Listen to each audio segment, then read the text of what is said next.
మా అందరి అభిరుచులకి ఏకైక ఎంపిక మానేపల్లి జ్యువెలర్స్. తరతరాలుగా తరగని స్వర్ణ బంధాలు మన మానేపల్లి జ్యువెలర్స్. సార్ వర్మ గారు ఇక్కడ వర్మ గారు సార్ ఇక్కడ ఎస్ఎస్ పట్నాయక్, నా పేరు పెమ్స్ టీవీ. సార్ మీరు లెఫ్ట్ లో ఉన్నారు రైట్ రైట్ సార్, ఇటు సైడ్ సార్. నాగార్జున సార్ చూసి okay okay sir. Nagarjuna sir. Sir Varma గారు ఇక్కడ లెఫ్ట్ లో అండి.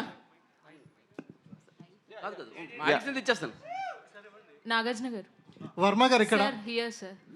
వర్మ గారు ఈ సినిమా చూసినప్పుడు ఈ వర్మ గారిలో ఇంత టాలెంట్ ఉంది, కానీ ఇప్పుడు అది ఎక్కడో రాంగ్ ట్రాక్లోకి వెళ్తుంది అని మాకు అనిపించింది. మీరు రియలైజ్ అయ్యారా ఈ సినిమా చూసి? ట్రాక్లోకి వెళ్తుంది కదా, వెళ్ళిపోయింది. అదే వర్మ గారు అంటే ఆ ఓడ్కా అనే సెటైర్లు వేసుకునే పరిస్థితి వచ్చేసింది.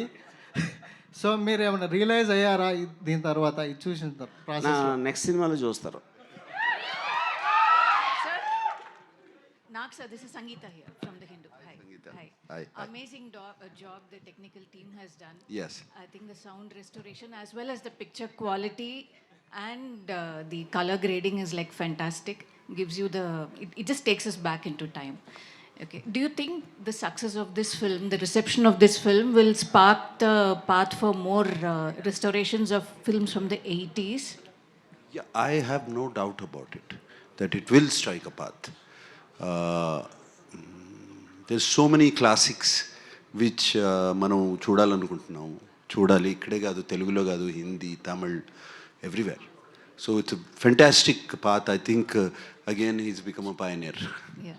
Varma sir, I have one question for you. When I watched the film today, I really wanted to know if there's a backstory to Shiva's character also. Why I'm asking this is, he comes across as very courageous, does not back down. There must be something in him that gives him that kind of resilience, isn't it? Yeah. See, I mean, that's an interesting question.